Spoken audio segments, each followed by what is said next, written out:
Ford Ranger 2024. All kilos, ayaw umandar, kaya sinakay lang muna ng towing truck. Pagkatapos nating mababa yung sasakyan dito ay ito yung problema natin. Ayaw tumuyok-tuyok yung manibila kasi nga wala siyang susi. Push button start na tong sasakyan na to. Ang ginawa namin para mapasok natin to sa shop ay ayan, tinanggal namin yung steering lock. Itong uplok-uplok na to, ito yung naglalak sa manibila. So dito ay napasok na natin sa shop yung sasakyan at meron tayong dalawang susi dito. Ito, so hindi pa gumagana. Hindi pa naglalak-unlock kasi bagong susi to, mga brand new to. Pasok tayo dito sa loob, explain ko muna sa inyo. Ito yung kahimtang natin, tinanggal natin yung steering lock para ganyan malubag-lubag yung manibila at makapasok dito sa shop. Tapos dito naman, ayan o, so nawaskag yung sa bandang may kambyada. Ginawa natin yan para makambyada natin yung automatic natin at maneutral para mapatakbo. Ayan, so dito ay sinubukan ko ng pindutin at tuplok-tuplokin yung push button start natin kung aandar ba. Ayan, so kita natin na umilaw yung no key detected. Kita nyo naman yung susi na nilagay natin sa dashboard, yung dalawa. So ibig sabihin ay wala nga talagang susi to. So nawala kasi lahat. Hindi natin alam kung bakit nawala nung may-ari yung mga susi.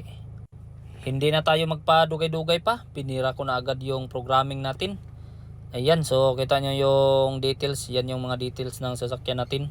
So paalala, hindi to madali ang trabaho na to. So mahirap talaga to, lalo na piling tools lang talaga yung pwedeng makagawa nito. Hindi lahat ng bulang kristal ay kaya tong gawin. So tanging dealer tools lang talaga yung may kayang makaprogram ng ganitong klaseng problema. Sabi nga nung nagdala nito ay mayroon na daw mga sumubok na paanda rin to, kaso hindi nila nakuhang matsambahan. Ayan, so ito na nga yung kaganapan natin dito. Medyo nahirapan talaga tayo. Ayan, so nagprogram na ako nung pangalawang susi dito.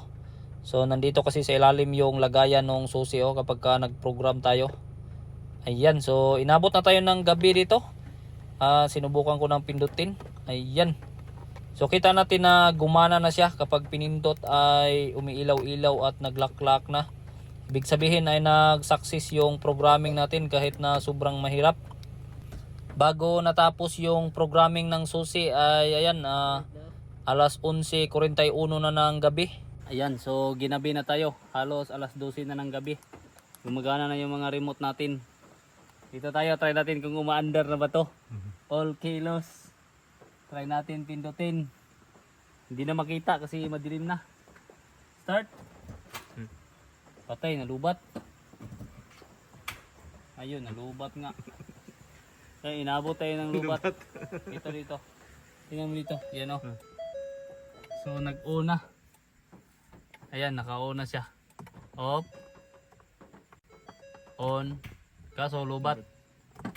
Lubat yung baterya. O yan. Importante ay nag-on na siya. Palitan muna natin to ng baterya kasi nalubat na. Para masubukan natin kung umaandar na ba tong bagong program natin ay palitan muna natin to ng baterya. Kasi kaninang alas 6 ng hapon pa kami nagsimulang mag-program dito at ngayon ay alas 12 ng gabi na. Gawin namin dito ay jumper na lang muna kami para matry kung umaandar na ba talaga.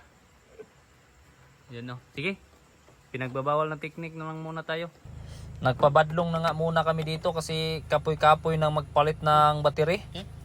Kaya dinuslit na lang muna ni Richard yung isang battery. Ayan, so magkakaalaman na to ngayon. Ayun, tudas. One click. Okay. Umandar na. Tudas. Tudas. Ayos. Ayan guys, so gabi na Umandar na. Tudas na. Tudas.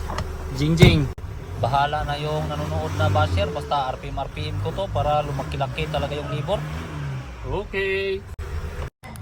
Siyempre, pagka umaga na ay ayan, sinubukan ko nang pindot-pindutin yung susi at talagang gumagana na siya Naglalak-unlock na talaga. Ibig sabihin ay goods na to. So tapos na ring masauli ni Richard yung lahat ng winaskag namin dito. Kaya back to brand new na naman siya ulit. Dito ay sinubukan kong patayin at paandarin kung talaga bang aandar na. Ayan. So walay lalis. Kwartang malabo na. Atras na naman Matske para malaman kung talaga bang goods tong patakbuhin ng dahan-dahan. So dito ay sinubukan nga namin patakbuhin, ayan o. So goods nga talaga. Okay na.